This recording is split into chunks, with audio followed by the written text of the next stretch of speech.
कहानी की शुरुआत साउथ कोरिया के एक गरीब परिवार से होती है, जहां उनके बच्चे घर में फ्री वाईफाई की तलाश कर रहे थे। कीवू का वाईफाई पास के एक रेस्टोरेंट से कनेक्ट हो जाता है। वो यूट्यूब से पिज्जा बॉक्स बनाने वाला वीडियो डाउनलोड करता है और अपने पापा किम को वो वीडियो दिखाता है। रेस्टोरेंट से एक लड़की पिज्जा के बॉक्स लेने आती है। उसे उनकी पैकिंग बिल्कुल भी पसंद नहीं आती है, इसलिए वो लड़की उनका काम बंद करवा देती है। उस परिवार के पास यह एकमात्र काम था जिससे उनका गुजारा चल रहा था। इसके अगले सीन में हम देखते हैं कि कीवू का एक दोस्त उसके घर आता है। उसके दादाजी ने कीवू के लिए एक गिफ्ट भेजा है। वो बॉक्स खोलता है तो उसे एक स्टोन मिलता है। उसका दोस्त बोलता है कि ये कोई नॉर्मल स्टोन नहीं है, ये एक लकी स्टोन है, इससे घर में पैसे और समृद्धि आती है। कीवू और उसका दोस्त बाहर बैठे थे। वो उसे अपने घर की हालत के बारे में बताता है। वो अपने दोस्त से कहता है कि हम सब बेरोजगार बैठे हैं।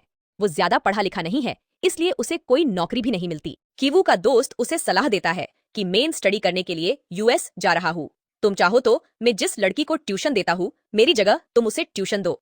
कीवू बोलता है कि मेरे पास तो कोई डिग्री भी नहीं है, भला उसके पेरेंट्स मुझे अपनी लड़की का ट्यूटर क्यों रखेंगे। कीवू का दोस्त उसे बोलता है कि तुम अपनी बहन से फेक डिग्री और सर्टिफिकेट बनवा लो, मैं उसकी मॉम से तुम्हारे बारे में बात कर लूंगा। कीवू की बहन कीजुंग साइबर कैफे से कीवू के लिए एक फेक सर्टिफिकेट बना लेती है। अगले दिन कीवू ट्यूशन की बात करने के लिए अपने दोस्त द्वारा दिए गए पते पर जाता है। घर की मैड दरवाजा खोलती है और उसे अंदर लेकर जाती है और उसे बैठने के लिए कहती है। घर की मालकिन यौन सर्टिफिकेट देखकर बोलती है, मुझे इससे कोई मतलब नहीं है। मुझे अपनी बेटी को पढ़ाने के लिए एक इंटेलिजेंट ट्यूटर को हायर करना है। इसलिए वो कीवू को बोलती है कि अगर मुझे तुम्हारे पढ़ाने का तरीका पसंद आया तो ही तुम मेरी बेटी का ट्यूशन ले सकते हो। वो उसके पढ़ाने के तरीके और बिहेवियर से खुश हो जाती है और कीवू को ट्यूटर की जॉब दे देती है। कीवू को पता चलता है कि यॉन के छोटे बच्चे डा सॉन्ग को पेंटिंग में रुचि है, इसलिए वो उसके लिए एक आर्ट टीचर ढूंढ रही है। अगले दिन कीवू अपनी बहन को जसिका नाम की लड़की बनाकर यॉन से मिलवाता है। असली नाम इसलिए नहीं बताता ताकि उन्हें पता न चले कि वो दोनों भाई बहन हैं। जसिका यॉन और डे सॉन्ग को इम्प्रेस कर उसकी आर्ट टीचर बन जाती है। तभी घर का मालिक पार्क आता है। वो अपने ड्राइवर को जासिका को घर ड्रॉप करने को बोलता है। कीजुंग अपने कुछ कपड़े उतारकर पीछे की सीट पर रख देती है। अगले दिन पार्क लड़की के कपड़े अपनी कार में देखता है। वो अपनी पत्नी से इस बारे में बात करता है। पार्क बोलता है कि हम उस ड्राइवर को से हटा देंगे। यॉन जसिका को उस रात के बारे में पूछती है जिस दिन ड्राइवर ने उसे घर ड्रॉप किया था। वो बोलती है कि ड्राइवर का बिहेवियर मुझे कुछ ठीक नहीं लगा, इसलिए मैं बस स्टॉप पर ही उतर गई। कीजुंग ऐसा इसलिए करती है ताकि वो अपने पापा को ड्राइवर की जॉब दिलवा सके।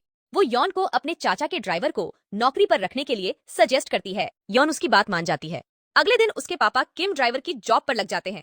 ये तीनों बाप बेटा और बेटी उनके यहाँ नौकरी करने लग जाते हैं। ये तीनों यहाँ अनजान बन के काम करते हैं ताकि घर के ओनर को ये पता न चले कि ये दोनों भाई बहन और वे उनके पापा हैं। अब हम देखते हैं कि कीवू जब डा हाई को ट्यूशन पढ़ा रहा होता है तो वे दोनों एक दूसरे को पसंद करने लगते हैं। ये तीनों तो उस घर में नौकरी पर लग जाते हैं। अब वो उनकी माँ को भी यहाँ काम पर लगाना चाहते थे और इस मकसद के लिए उस मैड को काम से निकलवाना था। कीवू को पता चलता है कि मैड को पीच जो एक फल है उससे एलर्जी है। पीच पर जो छोटे छोटे बाल होते हैं, अगर वो उसके पास आ जाते हैं तो उसे अस्थमा और सांस लेने में भी तकलीफ हो जाती है।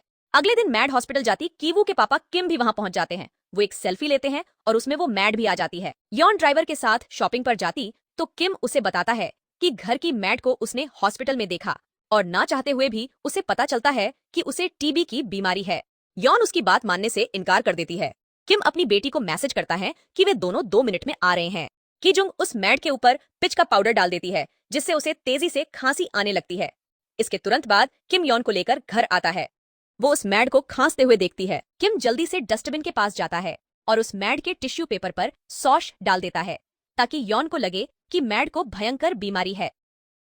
अगले दिन यॉन उस मैड को काम से निकाल देती है। अब उसका ड्राइवर बड़ी ही चालाकी से अपनी बीवी को एक कुक के तौर पर इंट्रोड्यूस करवाता है। फिर आखिर में उसकी बीवी को भी यहाँ नौकरी मिल जाती है।